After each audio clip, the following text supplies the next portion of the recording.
King Herod was one of the greatest historical figures of all time. This preeminent king of Judea, fueled by madness and paranoia, became one of the most successful architects of the ancient world. Nearly 2,000 years after his death, King Herod is once again on the world stage, with the unearthing of his personal tomb.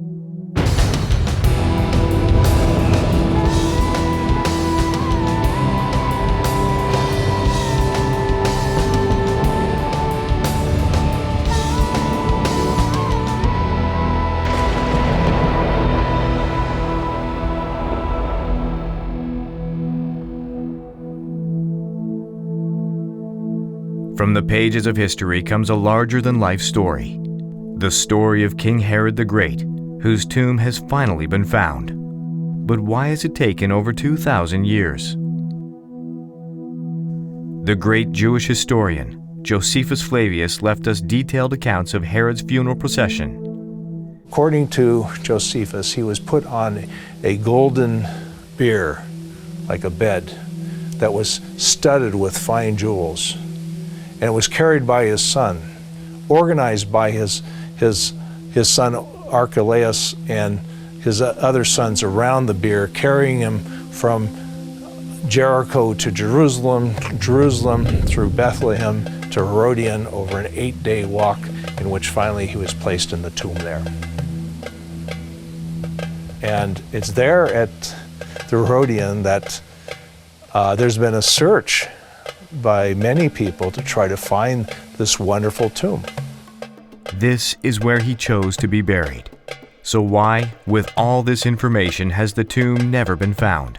Josephus Flavius describes that Herod was buried at Herodion. The problem is that it is much larger than just the monument which is on the mountain itself. Professor Ehud Netzer from the Hebrew University in Jerusalem has dedicated 35 years of his life in search of the tomb. The best preserved part is this one, to the left, and the highest point is in between. Ehud Netzer, he was an architect, and he was a young architect, but was very interested in ancient structures as well. And Yigal Yadin had him figure out the water systems and other aspects of architecture at Masada. And one thing that he was constantly pursuing that he could never find was this magnificent tomb of Herod the Great, which was said to have come as a beautiful tomb with gold and everything else you can imagine perhaps inside. Here you're not just looking at architecture, you're looking at tomb architecture and that of a king. And for the past many decades, it's been his quest to go and find that tomb, as well as to excavate it. The political landscape of Israel has had a turbulent past. With disputed territory and a surrounding volatile climate, the search has been anything but easy. Yet Professor Netzer and his team were greatly rewarded for their diligence.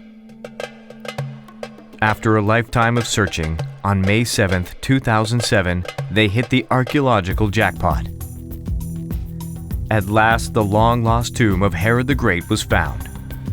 A week before, we started to find the pieces of the sarcophagus, so we knew that we are very near to the monument. Once I was informed about the walls in the right place, it was clear. Both history and the Bible have labeled him Herod the Great. But what was so great about Herod? After all, he executed several of his sons and other close relatives, not to mention his favorite of 10 wives. With the rumor circulating that the King of the Jews had been born, the book of Matthew in the New Testament tells us that Herod ordered the killing of all Jewish males under the age of 2 in the town of Bethlehem. Historians call this horrendous act the Massacre of the Innocents. In his final fit of madness, shortly before his death, Herod decided against 2 of his sons who were executed in 7 and 4 BCE. He had them both put to death for fear that they were plotting against him. causing the Emperor Augustus to joke that it was preferable to be Herod's pig than his son. He even had one son killed just 5 days before his own demise. Herod committed several acts of unspeakable terror and violence. This is the king history has labeled great. It wasn't his benevolence or his righteous life that earned him the title, but the great architectural legacies he left behind.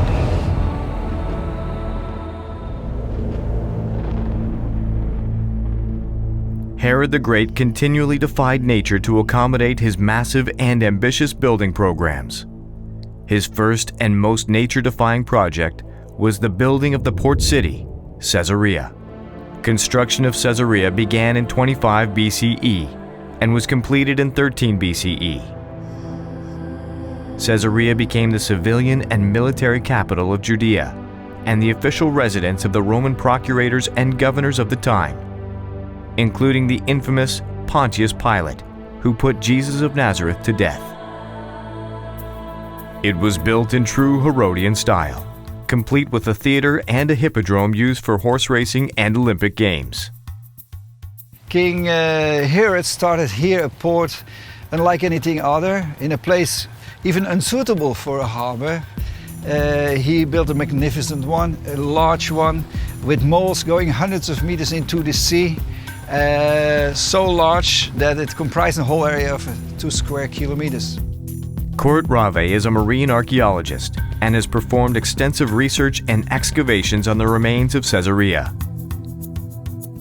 Here he had a long sandy coastline with no hard rock underneath once he left the coast. And so every structure you build on sand, so which is of course a problem. Especially here, this is sand that comes all the way from Egypt. It's like a moving sand. And this coast is also plagued by lots of storms, heavy storms in winter time. It's an open, dangerous coast. So to build a harbor like this, just on a grand scale like this, it's a major engineering feat. And this became, of course, the center of trade and administration of all this region in those days. And became also the port through which he imported all his building material, all the granite and marble pillars and stones and slabs that he created this beautiful marble, glistering marble city in the sunlight here called Caesarea. It was so magic that it took my colleague Avner Abban, the late Avner Abban, from our Haifa University, more than 25 seasons of expeditions just to figure out how they did it. I mean, if you make an underwater construction of these enormous moles underwater, already with kind of concrete that hardens underwater, from Pozzoli, from volcanic ashes from Italy, I mean, you talk about a major engineering feat, especially when it's underwater and great depth, that is even in these days not an easy thing to do. Herod's ability to build in difficult places still amazes both archaeologists and architects today. His structures and designs are still around more than 2,000 years later, most of which were destroyed by earthquakes or wars. We always talk about Herod the builder, who was able to create his dreams again. Of course, it's a very complex person. He's also Herod the murderer. But another structure that contributed to Herod's reputed greatness is the impressive desert fortress known as Masada. Herod built this palace on top of an isolated rock plateau lying on the eastern edge of the Judean desert, overlooking the Dead Sea. According to Josephus, the 1st century historian, Herod the Great fortified Masada between 37 and 31 BCE as a refuge for himself in the event of a revolt. No doubt that Masada, the construction of Masada, is very defensive. Imagine a mountain which from all sides has got those cliffs. It is very unusual. Usually it will be from 3 sides, 2 sides, but 4 sides is very unusual. Masada is almost completely flat on top. However, at the northern extreme end of the fortress, Herod once again defied nature. He built his private palace into the natural formation on the side of the cliff.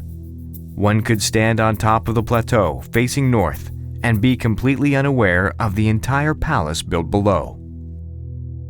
In 70 AD, at the beginning of the first Jewish revolt against the Roman Empire, a group of Jewish extremist rebels called the Sicarii took Masada from the Romans who were stationed there. In 73 AD, the zealots at Masada discovered their refuge was about to be recaptured by the Romans.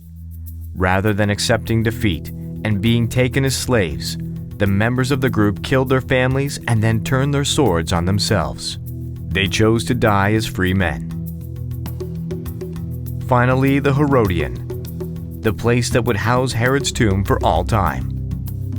But why, of all his architectural triumphs, did he choose the Herodian to bear his name? And why would he choose this desert location to be his final resting place?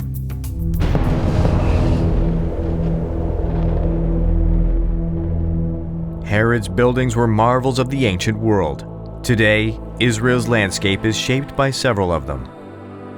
But one odd-shaped structure in the middle of nowhere seems to have been a special one for the king, the Herodian.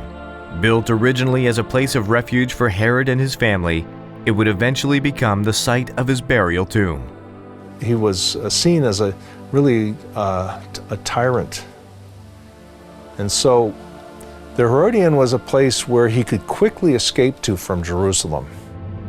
Located just 7 miles south of Jerusalem on the Judean desert, the Herodian stands to this day as a monument to King Herod. On the outside, it looks like a hollowed-out volcano. One can only imagine the amount of labor it took to carve out and create yet another palatial residence. Although it became the burial site for Herod, it lay abandoned for many years after his death. After decades of desolation, the Herodian would find itself with new occupants, the members of the Bar Kokhba revolt. The Romans who controlled Israel were a brutal occupying force. The Jews were forbidden to carry out the practices that made them a unique people. Hadrian, the ruling emperor, attempted to root out Judaism, which he saw as the cause of continuous rebellions. He prohibited the Torah law, the Hebrew calendar, and executed Judaic scholars. In 132 AD, a revolt led by Bar Kokhba quickly spread across the country, cutting off the Roman garrison in Jerusalem. The struggle lasted for 3 years before the revolt was brutally crushed. History records that over 580,000 Jews were killed, and 50 fortified towns and 985 villages were utterly destroyed. The Herodian became a refuge for the members of the revolt. Here they carved out tunnels and secret passageways. The Unearthed team is given a rare personal tour by Professor Ehud Netzer, the archaeologist who has systematically excavated the Herodian fortress and eventually discovered the tomb of King Herod the Great. He shows us how the members of the revolt used the Herodian as a base of operations to fight against the Romans. One of the things that intrigued me, of course, is the beauty of these tunnels. Yes. Now, you had mentioned they were used by the people for the Bar Kokhba revolt. Exactly. Were they built by him and his people, or were they already from Herod's time and then they just used them? No. In Herod's time, there's only the cisterns. Only the cisterns, okay. And what is interesting that these people who built the tunnels, they were not interested in the cisterns as cisterns, but they wanted to avoid the Romans to know that they built tunnels in the hills. When the Bar Kokhba people sat there, they used the cisterns for all kinds of uses, not only to live in, but maybe to throw dirt into them, maybe to reuse them for any other things. This is the biggest cistern in Herodion. It's not as big as the ones at Masada and maybe some other sites, but here is the biggest. And we found it full with dirt, quite full. We decided to clear this one to the bottom, that at least in part of the genuine Herodian cistern, we see the staircase to go down. So even if there is just little water left, still you can get it. And what is very nice here is the lines of the water. You can see that water was standing here. That's right, the different fill levels of the water. Yes. This is a wonderful greetings from the past. You can feel the water standing. Now we're going through this tunnel, and this is going to take us to a different area of the palace. To the top of the palace, to the main building, on the top of the hill.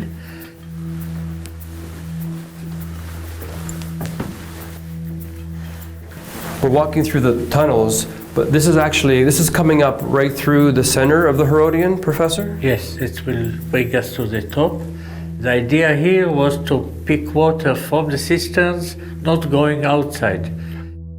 So through the hill to take probably skins full of water up to the top from the cisterns.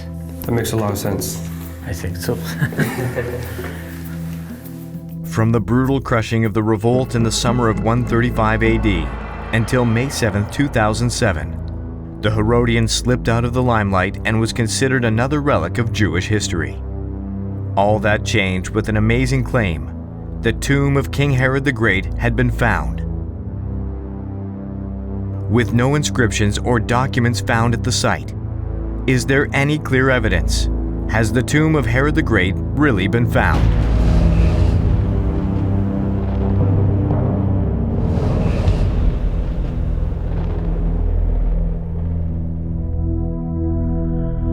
The Herodian is a prominent structure in the midst of mostly flat desert surroundings. Here, in this desert palace, King Herod decided to be buried and remembered with an ornate tomb and mausoleum. There has been much speculation about the cause of Herod's demise. There were a lot of enemies. He had a lot of enemies. They continued throughout his life because he kept doing things that created enemies. He killed people. He extorted people. And it's through that he's able to build these big buildings, beautiful buildings, and a beautiful tomb even at a place like the Herodian. He didn't get this just by being a good businessman. Herod, who lived a life full of paranoia, died, it would seem, of natural causes. He had these festering pustules on his body, and he was suffering so horribly, and the physicians didn't know what to do. He went to the hot springs at Roy with the hope that the healing mixture of salts and water and heat would be able to heal him. He wasn't healed. The word went out to all of Judea, and Judea rejoiced because they thought the word was that Herod died. When Herod heard that these people rejoiced at his death, he was irate. He was livid. And he had all the males of the aristocracy herded into the arena at Jericho. And they were locked up there. And while he was waiting for those last moments, those last days, those last hours before he would die at his winter palace in Jericho, at the moment of his death, he gave orders that all of those people in the arena would be killed at once. He killed many to protect his own life, fearing that someone close to him would either poison or betray him. But in the end, despite all of his wealth and power, he could not protect himself from the inevitable: death. His drive to impress his superiors in Rome propelled him to achieve greatness, often at the expense of others. He may have had friends in Rome, but friends were few and far between in Judea. He was despised by many Jews, especially the Zealots. They saw his attempts to rule the sovereign Jewish nation as blasphemy and an abomination. They fought and sought to kill him while he was alive. It's no surprise that after his death, they would seek to destroy anything that was erected to honor or remember him. Here, first of all, it's a mausoleum, which is a different way of burial, and mostly was used by rich people and by kings and so on. So the sarcophagus stood in a building that disappeared, and we have quite a good idea how it disappeared. But anyhow, we have evidence, especially by the architectural elements, which are not part of the podium, the foundation. So the tomb is gone, but the evidence is here and clear. somebody hated Herod so much that they wouldn't even leave one piece unbroken of his sarcophagus or of his tomb. One of the factors that hindered the search for the tomb was the expectation of what archaeologists would find. There were visions of grandeur for sure, treasures and a beautifully decorated sarcophagus, his stone coffin. What many failed to consider was that the tomb would be vandalized and, in this case, utterly destroyed. Professor Netzer recounts the moment the tomb was found. I was in my car, my wife was driving, and Roy, the only staff member, was at that day at the field, and suddenly I get a phone call from him telling me that we did reach the solid walls, and that was clear to him and immediately clear to myself that we really reached the monument itself. That was it. I sort of raised my hand in the car. King Herod's deep desire was to make a difference in his world and to be remembered for all time. His barbaric acts of violence perpetuated against so many, including members of his own family, and his many spectacular architectural wonders have ensured Herod a place in the eternal spotlight. The Herodian and Herod's tomb are fascinating remnants of Jewish history that have been unearthed in Israel's ancient soil.